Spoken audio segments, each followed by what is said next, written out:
Hello student, welcome to NB classroom. हम पढ़ रहे हैं पाठ 10 प्रकाश, परावर्तन और अपवर्तन। इसमें जैसा कि मैंने पहले बताया था, दो पार्ट हैं, परावर्तन है और अपवर्तन है। पहले भाग में हमने प्रकाश के परावर्तन और इस पर आधारित गोलीय दर्पण को पढ़ा था। आज हम शुरू करने जा रहे हैं इसका दूसरा भाग, प्रकाश का अपवर्तन। तो आओ बच्चों, इस भाग को शुरू करते हैं। देखिए बच्चों, प्रकाश का अपवर्तन। जब प्रकाश सरल रेखा में गमन करता हुआ एक माध्यम से दूसरे माध्यम में प्रवेश करता है तो इसके पृथक्कारी सतह पर इसके संचरण की दिशा परिवर्तित हो जाती है। यही घटना प्रकाश का अपवर्तन कहलाती है। परावर्तन में क्या था? प्रकाश का किसी परावर्तक सतह से टकरा के मुड़ना था। अपवर्तन में क्या होगा? प्रकाश के लिए एक तो परावर्तक सतह नहीं होगी और दूसरा प्रकाश क्या करेगा, एक सतह से दूसरी सतह में, देखिए इस प्रकार से एक सतह से दूसरी सतह में प्रवेश करेगा तो अपने पथ से थोड़ा सा हट जाएगा। इसे ही क्या कहते हैं? प्रकाश का अपवर्तन कहते हैं। देखिए जिसका एक उदाहरण दिया गया है, पानी में आंशिक रूप से डूबी पेंसिल का मुड़ा हुआ दिखाई देना। देखिए बच्चों, हम इस चीज़ को एक उदाहरण के द्वारा समझते हैं। मैंने यहाँ पर एक कांच का गिलास लिया है जो आधा पानी से भरा हुआ है और आधा वायु है, यानी इसमें क्या है, दो माध्यम बन रहे हैं, है ना, वायु माध्यम और जल माध्यम। हमारे पास में एक पेंसिल है। जैसे ही हम पेंसिल को इसमें डुबोते हैं तो हमें देखिए ये लग रहा है कि पेंसिल यहाँ से कट हो रही है ना, पेंसिल टूट थोड़ी रही है। ये घटना क्या कहलाती है? ये अपवर्तन कहलाती है। यानी देखिए कि जैसे एक माध्यम से जैसे ये दूसरे माध्यम में प्रवेश करेगी तो ये अपने जो पृथक करने वाली, ये पानी और वायु को जो पृथक करने वाला तल है, यहाँ पर ये अपने पथ से हट जाती है और हमें ये मुड़ी हुई दिखाई देती है। ओके बच्चों, तो हमने एक प्रयोग के माध्यम से जाना कि प्रकाश का अपवर्तन क्या होता है। इसके हम और भी उदाहरण अपने दैनिक जीवन के अंदर देखते हैं कि हम कोई पानी की बाल्टी भरते हैं, उसका हमें पैंदा ऊपर उठा हुआ दिखाई देता है। वो भी किस कारण होता है? अपवर्तन के। आप इसमें सिक्का डाल दीजिए तो वो सिक्का भी हमें उथला हुआ दिखाई देता है। तो ये सारी घटना ये प्रकाश के अपवर्तन के कारण होती है। तो देखिए स्टूडेंट, इसका किरण आरेख किस प्रकार से होगा। हमने एक सरल लाइन के द्वारा पृथक्कारी सतह को दर्शाया है। इसके इस तरफ माध्यम 1 है, इसके इस तरफ माध्यम 2 है। हम यहाँ पर अभी कोई भी माध्यम ले लेते हैं, जैसे ये वायु है, ये जल है, ये जल है या तेल है, लेकिन हम इनको एक बार माध्यम के रूप में कंसीडर करते हैं। तो देखो होता क्या है, इस प्रकार से एक प्रकाश किरण इस माध्यम के तल पर टकराती है। ये जानी कैसी चाहिए थी? इस प्रकार से सीधी, लेकिन होता क्या है कि ये इस तल से इस प्रकार मुड़ जाती है। तो यही घटना क्या कहलाती है? प्रकाश का अपवर्तन कहलाती है। यह किरण होगी आपतित किरण और जो इस पृथक्कारी सतह से टकरा के दूसरी दिशा में निर्गत होगी वह किरण कहलाती है अपवर्तित किरण। ठीक है स्टूडेंट, तो ये घटना क्या कहलाएगी? प्रकाश का अपवर्तन कहलाएगी। एक माध्यम से दूसरे माध्यम में जाने पर प्रकाश के संचरण की दिशा का बदलना प्रकाश का अपवर्तन कहलाता है। ठीक है बच्चों, नेक्स्ट टॉपिक देखिए, अपवर्तन के नियम। जैसे हमने परावर्तन के नियम पढ़े थे कि कुछ नियमों के अंतर्गत ही परावर्तन की घटना होती है, इसी प्रकार अपवर्तन के नियम हम पढ़ेंगे। तो पहला देखिए, आपतित किरण, अपवर्तित किरण व दोनों माध्यमों को पृथक करने वाले पृष्ठ के आपतन बिंदु पर अभिलंब सभी एक ही तल में होते हैं। आपतित किरण और अपवर्तित किरण, यहाँ इन दोनों माध्यमों को जो पृथक कर रहा है ना, वहाँ हम इस प्रकार से अभिलंब ड्रॉ करते हैं।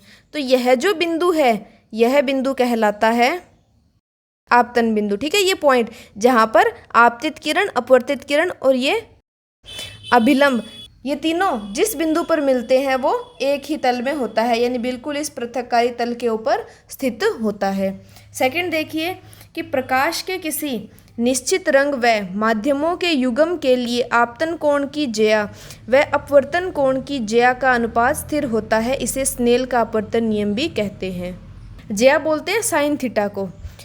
मैथ्स में हमने पढ़ा होगा, ज्या यानी साइन थीटा, कोज्या यानी कोस थीटा, स्पर्श ज्या यानी टेन थीटा।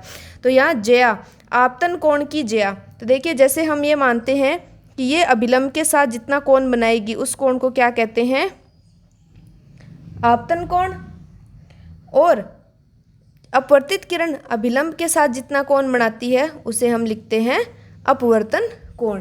तो इस कोण का साइन और इस कोण का साइन, दोनों का साइन क्या होता है, अनुपात में स्थिर रहता है। तो देखिए यदि आई आपतन कोण और आर अपवर्तन कोण है तब sine i upon sine r क्या होगा, एक नियतांक होगा, यानी एक कांस्टेंट मान हमारे पास में आएगा।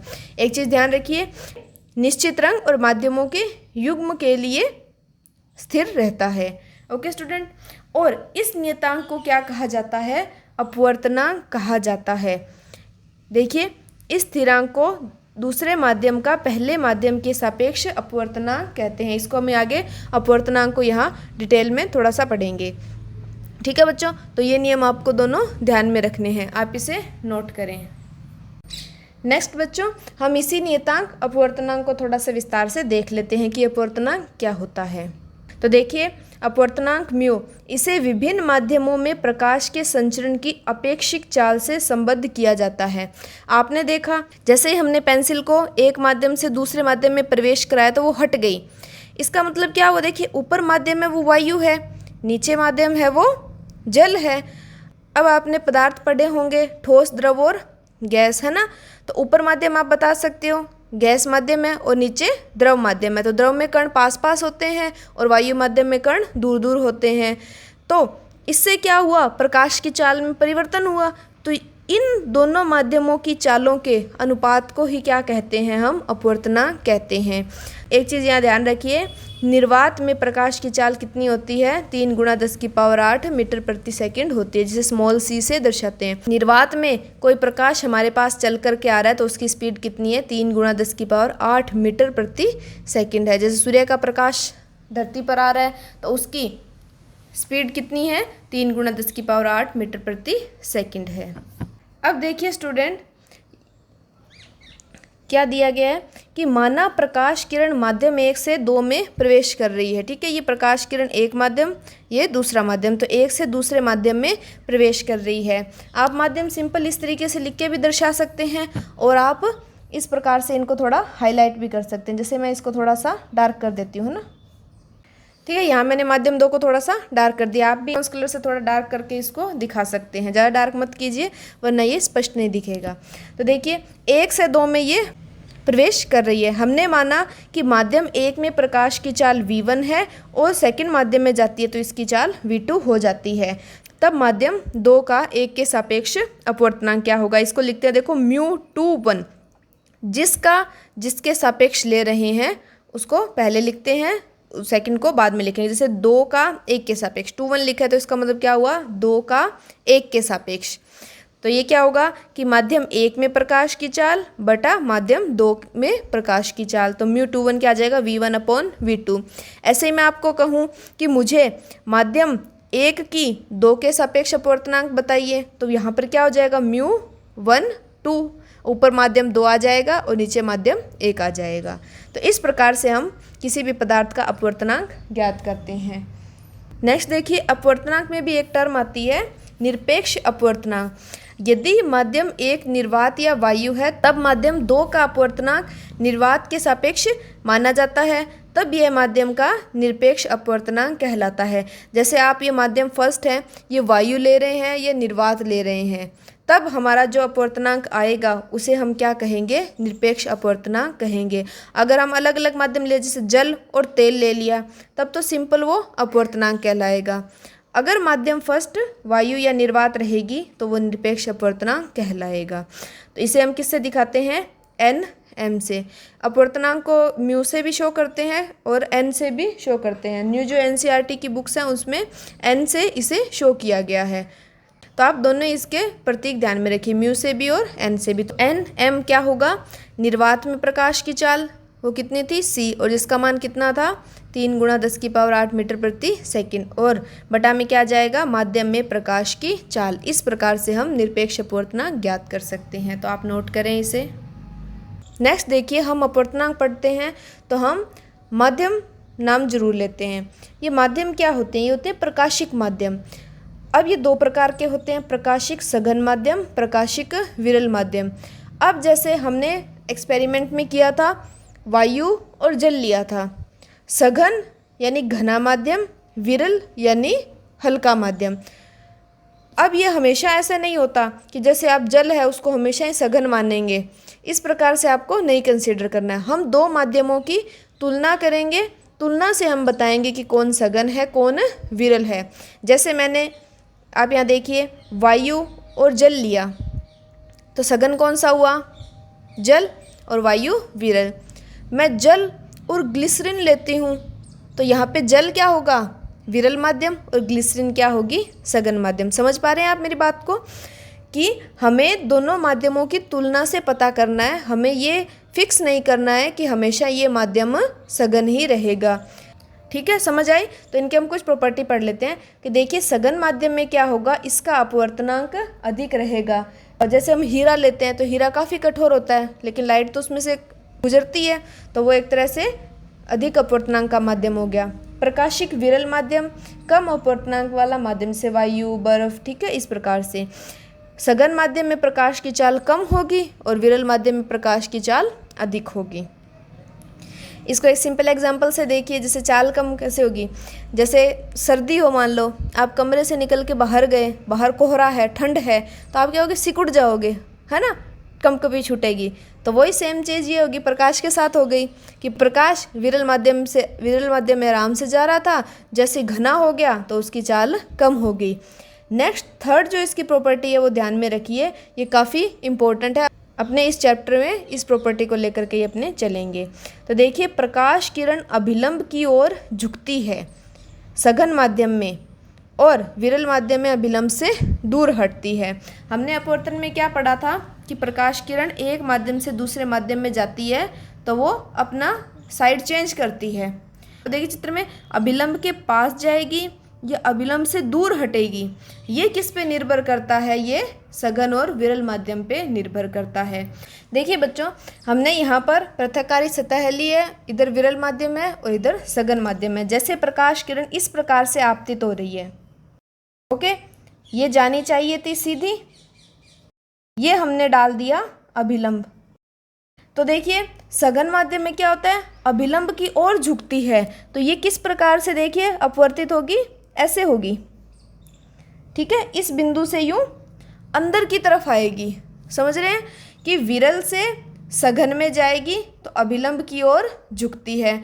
इसमें देखिए जैसे ये प्रकाश किरण सघन माध्यम से आ रही थी, ये विरल माध्यम में जाएगी, तो ये देखिए ये अभिलंब है, इससे क्या हटेगी? दूर हटेगी, यानी किस प्रकार से जाएगी? ये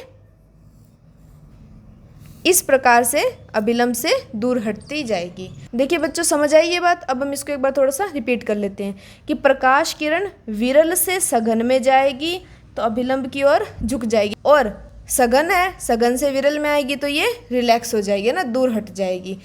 ठीक है, सिंपल इसका रीज़न देखिए इसके पीछे क्या है कि कोई विरल से सघन में जाएगी, विरल में कण दूर दूर होते हैं, सघन में कण पास पास होते हैं, तो ये अभिलंब की तरफ झुक जाती है ना, माध्यम से।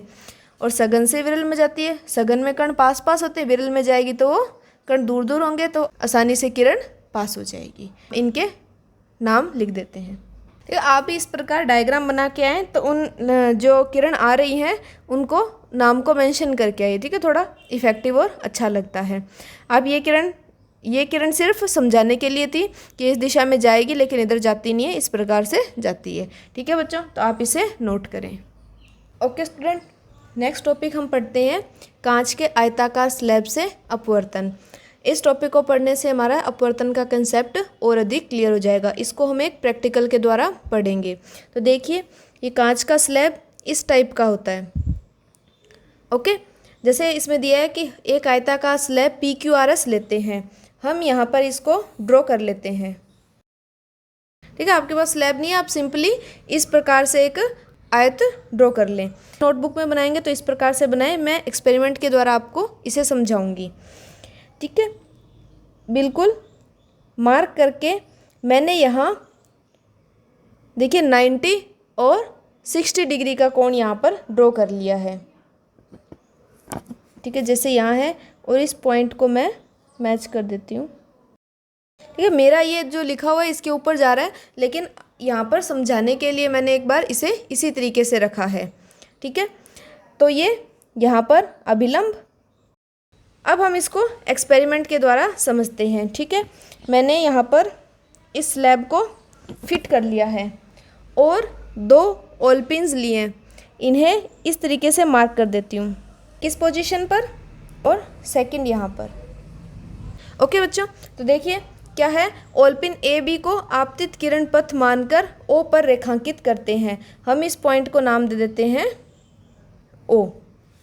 ठीक है, समझ आई इतनी चीज़ कि हमने आपतित किरण ली, उस किरण पर एक सीध के अंदर ओलपिन ए और बी को हमने रख दिया। अब हम स्लैब के इस तरफ से देखेंगे तो हम ऐसी पोजीशन मार्क करेंगे जिससे ये हमें एक सीध में दिखाई दें।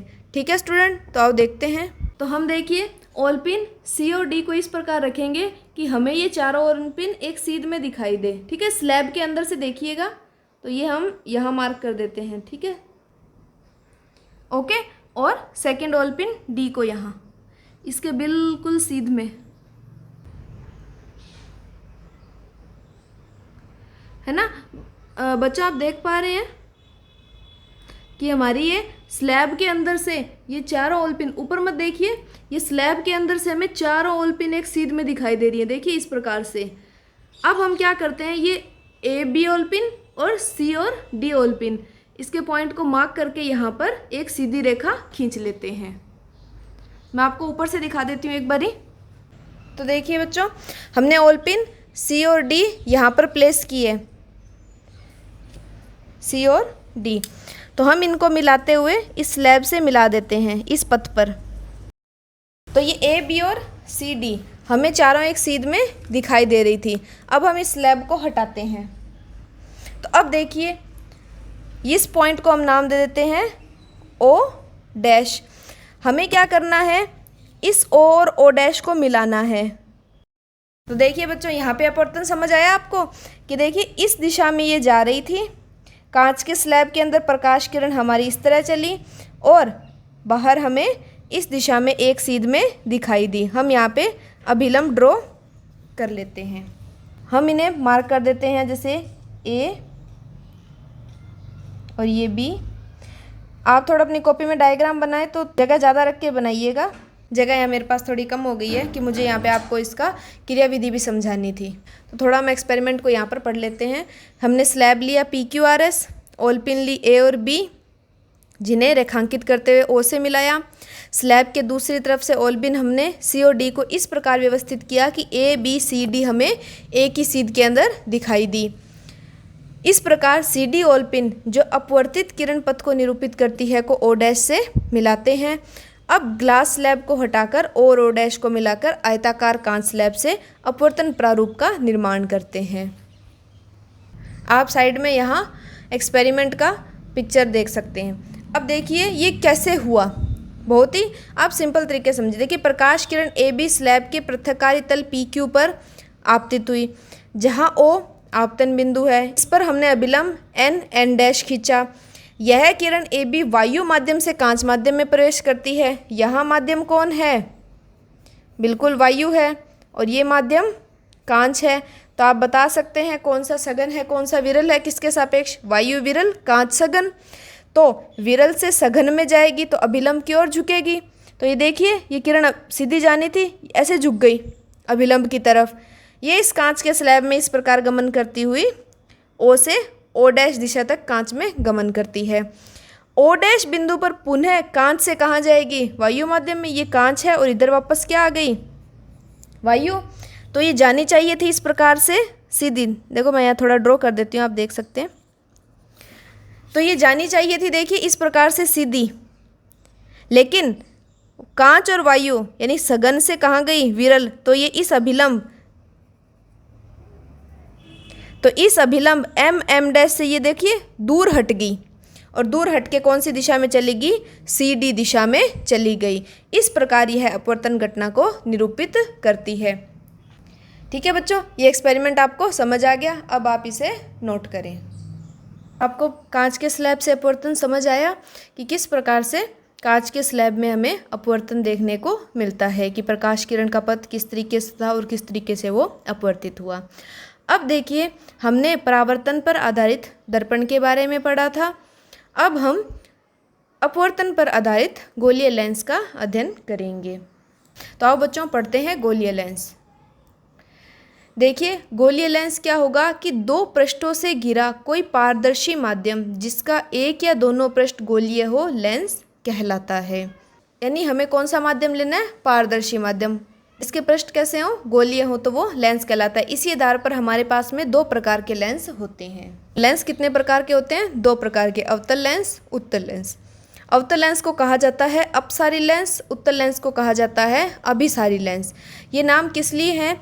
देखिए अवतल लेंस प्रकाश किरणों को फैलाता है और उत्तल लेंस प्रकाश किरणों को एक जगह पर इकट्ठा करता है। ठीक है, देखिए किस प्रकार से। ये मैंने अवतल लेंस का दिखाया है कि किरणों को इस प्रकार से फैला देता है और उत्तल लेंस किरणों को इस प्रकार से इकट्ठा करता है। अवतल लेंस किनारों पर से मोटा होता है और बीच में से पतला होता है। उत्तल लेंस किनारों से पतला और बीच में मोटा होता है। देखिए यहाँ मेरे पास में दो लेंस रखे हैं। अभी आपको ये पता नहीं लग रहा कि कौन सा लेंस अवतल है कौन सा उत्तल है। तो देखिए इसको ऐसे किया। अब आप देख रहे हैं जो लेंस किनारों से मोटा और बीच में से पतला हो वह लेंस क्या कहलाता है? अवतल लेंस। तो ये कौन सा लेंस है? ये अवतल लेंस। ये किनारों पर से देखिए इस प्रकार से मोटा है।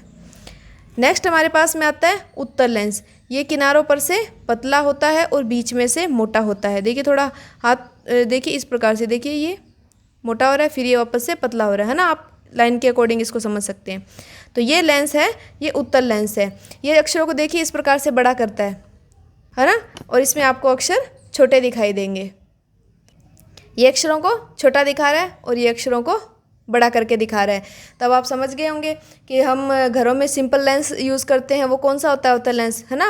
अक्षरों को मोटा करके पढ़ने के लिए तो कौन सा लेंस यूज़ करते हैं? उत्तल लेंस। ठीक है बच्चों, अब हम इनका आरेख बना लेते हैं।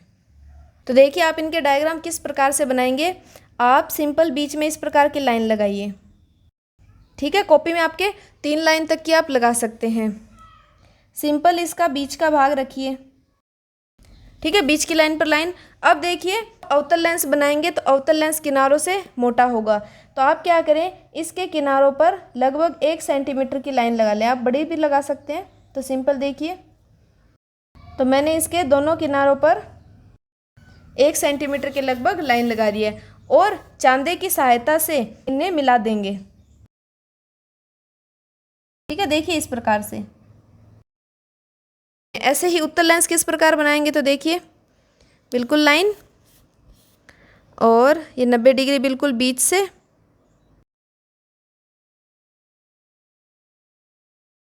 ठीक है, तो इस प्रकार आप ये अवतल और उत्तल लेंस बनाएंगे। अवतल लेंस किनारों से मोटा बीच से पतला और ये किनारों से पतला बीच में से मोटा। तो अवतल लेंस का उपयोग किया जाता है निकट दृष्टि दोष निवारण में। हमारा नेक्स्ट चैप्टर मानव नेत्र और दोष, उसके अंदर हम इनके बारे में डिटेल से पढ़ेंगे। निकट दृष्टि दोष में क्या होता है, व्यक्ति को दूर की वस्तुएं दिखाई नहीं देती हैं, तो उसके लिए हम अवतल लेंस प्रयुक्त करते हैं। उत्तल लेंस दूर दृष्टि दोष निवारण में, दूर दृष्टि यानी जिसको निकट की वस्तुएं स्पष्ट दिखाई नहीं देती हैं, तो इस प्रकार से हम इनका उपयोग में करते हैं। इनको याद रखने की एक ट्रिक है। तो देखिए निकट बड़ा शब्द तो लेंस बड़े वाला अवतल, दूर छोटा शब्द तो कौन सा? उत्तल लेंस। तो इस ट्रिक से हम इसको याद भी कर सकते हैं। तो आप इन्हें नोट करें और ये डायग्राम अपनी कॉपी में बनाएं। नेक्स्ट स्टूडेंट, हम गोलीय लेंस से संबंधित परिभाषाएं देख लेते हैं। मैंने यहाँ अवतल लेंस और उत्तल लेंस ड्रॉ कर लिया। आप इनको सेम बीच की लाइन लगाएं और जैसे 2 लाइन ऊपर तक 2 लाइन नीचे तक लेते हैं, बिल्कुल उसी तरीके से सिमिलर। और ये बिल्कुल बीच की लाइन है, इसको सीधा रखिए। हम ये लेंस बना रहे हैं, हमें देखने में ये लग रहा है कि हम इस प्रकार से बना रहे हैं, हमें ऐसा दिखाई दे रहा है, लेकिन एक्चुअल में ये लेंस क्या है, ये लेंस इस प्रकार से खड़ा है। कॉपी में ये 3D तो दिखा नहीं सकते, तो हम इसको 2D के रूप में ऐसे दिखाते हैं कि हमें इस प्रकार से बना हुआ दिखाई दे रहा है।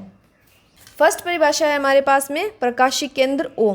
लेंस का केंद्रीय बिंदु इसका प्रकाशिक केंद्र कहलाता है। तो बिल्कुल सेम देखिए, जहाँ पर ये y अक्ष इस x अक्ष को कट कर रही है, बिल्कुल मिड का पॉइंट जिसे हम O से लिखते हैं, ये क्या कहलाएगा? प्रकाशिक केंद्र कहलाएगा। उत्तल लेंस में कहाँ रहेगा? ये यहाँ रहेगा। सेकंड, द्वारक। गोलीय लेंस की वृत्ताकार रूपरेखा का प्रभावी व्यास इसका द्वारक कहलाता है। तो यानी जितना हमने ये चौड़ा लेंस लिया है वह इसका क्या कहलाएगा? द्वारक कहलाएगा। थर्ड, वक्रता केंद्र C1 व C2 लेंस के दोनों वक्र पृष्ठों को जिस खोखले गोले का भाग माना जाता है उसका केंद्र लेंस का वक्रता केंद्र कहलाता है। अब देखिए, लेंस दो गोलों से मिलकर बने होते हैं। देखिए जैसे ये वक्राकार भाग, तो इधर कोई सर्कल इसको कंप्लीट कर रहा है ना, इधर का वृत्ताकार भाग इसको कोई सर्कल कंप्लीट कर रहा है, तो दो वृत्त बन गए। दो वृत्त बनेंगे तो केंद्र भी कितने होंगे, दो होंगे। ऐसे ही उत्तल लेंस में देखिए, जैसे इधर का वक्राकार भाग है तो ये इधर का गोलाकार भाग इसको कवर करेगा, इधर का है तो इस साइड का कवर करेगा। तो हम इसके बाएं भाग को पार्ट 1 लेते हैं। तो हम जैसे इस गोले का केंद्र यहाँ ले लेते हैं, इसको लिखते हैं हम C1 से, और इधर का जो वृत्ताकार भाग है इसका केंद्र हम ले लेते हैं C2। उत्तल लेंस में सेम इसी प्रकार से इधर के गोले का भाग C1 और इधर के गोले का भाग C2। तो ये C1 और C2 वक्रता केंद्र कहलाते हैं। तो लेंस में वक्रता केंद्र कितने होते हैं, दो होते हैं। फोर्थ देखिए, मुख्य अक्ष लेंस के दोनों वक्रता केंद्र C1 और C2 से गुजरने वाली काल्पनिक सीधी रेखा लेंस की मुख्य अक्ष कहलाती है। तो ये भाग क्या हो जाएगा, तो ये जो एक्स एक्सिस है जो C1 और C2 को मिला रही है ये मुख्य अक्ष कहलाती है। नेक्स्ट देखिए, मुख्य फोकस गोलीय लेंस पर मुख्य अक्ष के समांतर आपतित किरण अपवर्तन के पश्चात मुख्य अक्ष के जिस बिंदु पर मिलती है या मिलती प्रतीत होती है मुख्य फोकस कहलाता है। इन्हें F1 या F2 से दर्शाते हैं।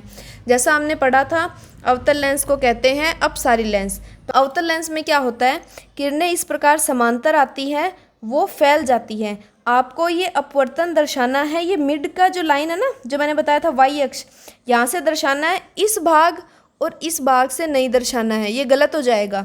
आपकी जो मिड की ये वाई एक्सिस है, आप इससे दर्शाइए, क्योंकि लेंस को मैंने बताया ना हम खड़ा रखते हैं, तो बिल्कुल बीच का लाइन ये होगा। तो देखिए, तो लेंस को हम अपसारी कहते हैं, ये किरणों को फैलाता है। तो हम इसको देखिए इस प्रकार पीछे बढ़ाएंगे, जहाँ ये मिलती प्रतीत हो रही हैं, है ना, डॉट डॉट करके ये मिलती प्रतीत हो रही है, वो क्या कहलाता है, मुख्य फोकस। तो इसको हम लिखते हैं F1 से, और इधर कौन सा हो जाएगा, F2 हो जाएगा। ऐसे ही उत्तल लेंस में देखिए, उत्तल लेंस इस प्रकार से किरणों को मोड़ता है। तो समांतर आती किरण जिस बिंदु से गुजरेगी वो इसका कहलाता है फोकस। तो इधर हो जाएगा F2 और इस साइड हो जाएगा F1। तो उत्तल लेंस में किरणें किस फोकस पर मिलती हैं, F2 पर, और अवतल लेंस में किस पर, F1 पर। और ज़्यादातर हम इनको, जैसे ये F1 है, वक्रता केंद्र बराबर दूरी पे होगा उससे, तो हम यहाँ पर इसको 2F1 से भी लिखते हैं, और इसको हम 2F2 से भी दर्शाते हैं। ऐसे सेम इसको देख लीजिए, 2F2 और ये 2F1, क्योंकि फोकस दूरी का दुगनी होती है ना वक्रता त्रिज्या, तो यहाँ पर हम दिखाते हैं 2F1 से F1 से, और F2 से 2F2 से, और जनरली याद रखने के लिए हम C1 और C2 से इसको दर्शा देते हैं। नेक्स्ट देखिए, फोकस दूरी क्या होगी, किसी लेंस के मुख्य फोकस की प्रकाशिक केंद्र से दूरी फोकस दूरी कहलाती है। जैसे इधर यहाँ से ये फोकस दूरी, और इस प्रकार से इधर उत्तल लेंस में यहाँ से ये बिल्कुल देखिए बीच का जो पॉइंट है, बीच की जो लाइन है, यहाँ से ये दूरी को मापेंगे। ये चीज़ आप बिल्कुल ध्यान में रखिए। तो अब आप मुझे बताइए कि उत्तल लेंस की फोकस दूरी क्या होगी, धनात्मक होगी, और अवतल लेंस की फोकस दूरी क्या होगी, ऋणात्मक। चिन्ह परिपाटी बिल्कुल सेम है, जो हम दर्पण में पढ़ रहे थे वही सेम गोलीय लेंस। तो बिल्कुल आपने एक टॉपिक अच्छे से कवर कर लिया तो सेकंड अपने आप ही कवर हो जाएगा। आपने दर्पण अच्छे से समझ लिए तो लेंस समझने में तो आपको बिल्कुल प्रॉब्लम नहीं आएगी। तो सेम चीज़ है, उत्तल लेंस की फोकस दूरी इस साइड +x तो पॉजिटिव, और इस साइड -x तो अवतल लेंस की नेगेटिव। ठीक है, ये सिंपल सी परिभाषाएँ थी, आप इन्हें नोट करें। नेक्स्ट देखिए स्टूडेंट, चिन्ह परिपाटी नियम किन के लिए, लेंस के लिए, सेम वैसा ही जैसा दर्पण के लिए था, है ना। तो देखिए, इस परिपाटी में लेंस के प्रकाशिक केंद्र O को मूल बिंदु माना जाता है, जैसे हमने ग्राफ में माना था। यह परिपाटी निम्न प्रकार, तो हमने यहाँ सिंपल चित्र से इसको दर्शा दिया है। ये हमने लेंस का बिल्कुल बीच का भाग, जहाँ से हमें दूरियाँ मापनी है, इसे क्या कहेंगे, प्रकाशिक केंद्र। किससे रिप्रेजेंट करते हैं, O से। इसके दाईं ओर की दूरियां पॉजिटिव, जो हम +x की दिशा में चलेंगे वो दूरियां पॉजिटिव। ये मिड की लाइन, जो बीच में एक लाइन के ऊपर हम लाइन लगाएंगे, वो मुख्य अक्ष। प्रकाशिक केंद्र से -x अक्ष की ओर दूरियां नेगेटिव।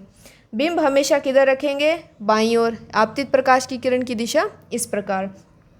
ऊपर की ओर दूरियां, मुख्य अक्ष से ऊपर की ओर दूरियां यानी प्लस वाई दिशा में जा रहे हैं तो दूरियां धनात्मक, और नीचे की ओर माइनस वाई दिशा में आ रहे हैं तो वो दूरियां ऋणात्मक हम लेते हैं। ठीक है, इजी और एकदम सिंपल तरीके से ये चिन्ह परिपाटी नियम चलेंगे।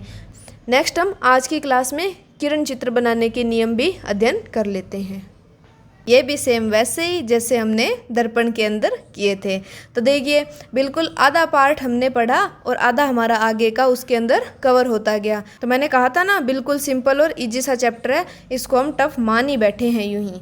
तो आओ पढ़ते हैं। फर्स्ट देखिए, मुख्य अक्ष के समांतर आपतित किरण तो क्या होगी? देखिए, वो फोकस से गुजरेगी। तो बिंब से लेंस की मुख्य अक्ष के समांतर आपतित किरण अपवर्तन के पश्चात उत्तल लेंस के मुख्य फोकस से गुजरती है और अवतल लेंस के मुख्य फोकस से गुजरती प्रतीत होती है। मैंने यहाँ अवतल लेंस बना लिया है, उत्तल लेंस ड्रॉ कर लिया। ये मुख्य अक्ष और इसका प्रकाशीय केंद्र यहाँ पर और इसका प्रकाशीय केंद्र यहाँ पर। यहाँ मैं फोकस ले लेती हूँ बिल्कुल मिड से। दो फोकस होते हैं तो हमें दोनों साइड बनाने पड़ेंगे। देखिए, यहाँ 2 सेंटीमीटर पर इधर और बिल्कुल मिड से 2 सेंटीमीटर इधर। ये F1 और ये F2। तो बिंब कहाँ होगा? बाईं ओर। तो प्रकाश किरण इस प्रकार से समांतर आएगी, बिल्कुल बीच के लाइन तक लाएंगे और ये कहाँ से गुजरती प्रतीत होगी? अवतल लेंस किरणों को फैलाएगा और इनको हम पीछे बढ़ाएंगे तो ये कहाँ से गुजरती प्रतीत होगी? फोकस से गुजरती प्रतीत होगी। उत्तल लेंस के लिए सेम वही, 2 सेंटीमीटर इधर फोकस और इधर ये F1 और ये F2। बिल्कुल बीच के भाग तक समांतर आपतित किरण और वो कहाँ से गुजरती प्रतीत होगी हमें? ठीक है, वो फोकस से गुजरेगी। तो वही नियम, समांतर आपतित किरण कहाँ से गुजरेगी? फोकस से गुजरेगी। सेकंड नियम देखते हैं। सेकंड बिल्कुल फर्स्ट का विपरीत, फोकस से गुजरेगी, वो कहाँ से जाएगी? अपवर्तन के पश्चात समांतर हो जाती है। सेम अवतल लेंस, उत्तल लेंस, मुख्य अक्ष, ये दोनों के प्रकाशीय केंद्र 2-2 सेंटीमीटर पर हम बना लेते हैं फोकस। तो देखिए, इसमें इस प्रकार से मान लो ये इस फोकस से गुजरती हुई आ रही है। ये प्रकाश किरण है, ये हमें लग रहा है, ठीक है, इस फोकस से गुजरेगी। ओके, तो ये जहाँ इसके टकरा रही हैं, है ना, देखिए इस पॉइंट पे टकरा रही हैं, वहाँ पर ये क्या हो जाएगी? इस मुख्य अक्ष के समांतर हो जाएगी। ये आपतित किरण, ये अपवर्तित किरण, है ना। सेकंड, उत्तल लेंस में देखिए, अगर इस प्रकार फोकस से आ रही हो तो वो यहाँ से अपवर्तन होगा, कांच से अपवर्तन होगा ना, कांच पारदर्शी माध्यम है। तो अपवर्तन के पश्चात क्या हो जाएगी? इस प्रकार से इस मुख्य अक्ष के समांतर हो जाएंगी। ठीक है, ये 2 नियम हमारे पास में हो गए। समांतर आएगी तो फोकस से गुजरती प्रतीत होगी, फोकस से गुजरेगी, और फोकस से गुजर रही है तो वो समांतर हो जाएगी। आप इन दोनों नियमों को नोट कीजिए। हम थर्ड और लास्ट नियम इसका देख लेते हैं। ओके स्टूडेंट, थर्ड देखिए, प्रकाशीय केंद्र से गुजरती किरण। लेंस के प्रकाशीय केंद्र से गुजरने वाली प्रकाश किरण अपवर्तन के पश्चात बिना किसी विचलन के निर्गत होती है। बिल्कुल सिंपल सा नियम है। अवतल लेंस, मुख्य फोकस, प्रकाशीय केंद्र O।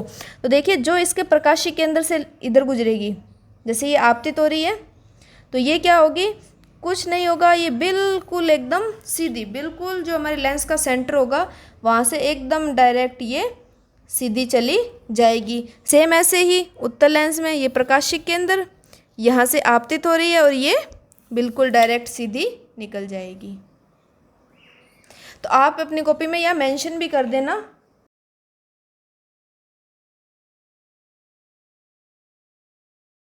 ठीक है, तो ये आपतित किरण बिना विचलन के सीधी निर्गत हो जाती है। तो ये थे हमारे 3 नियम लेंस से प्रतिबिंब बनाने के, जिसमें से हम 2 नियम लेंगे और उससे हम किरण चित्र का निर्माण कर लेंगे। तो स्टूडेंट, आज हमने पढ़ा अपवर्तन, कांच की स्लैब से अपवर्तन, और इसका एक्सपेरिमेंट भी हमने कर लिया साथ के साथ, और गोलीय लेंस का अध्ययन किया। नेक्स्ट क्लास में हम गोलीय लेंस से प्रतिबिंब निर्माण करना सीखेंगे, तो उससे पहले आप इन गोलीय लेंस को अच्छे से कवर कर लीजिएगा। ओके स्टूडेंट, तो मिलते हैं हम नेक्स्ट क्लास में। Thank you for watching.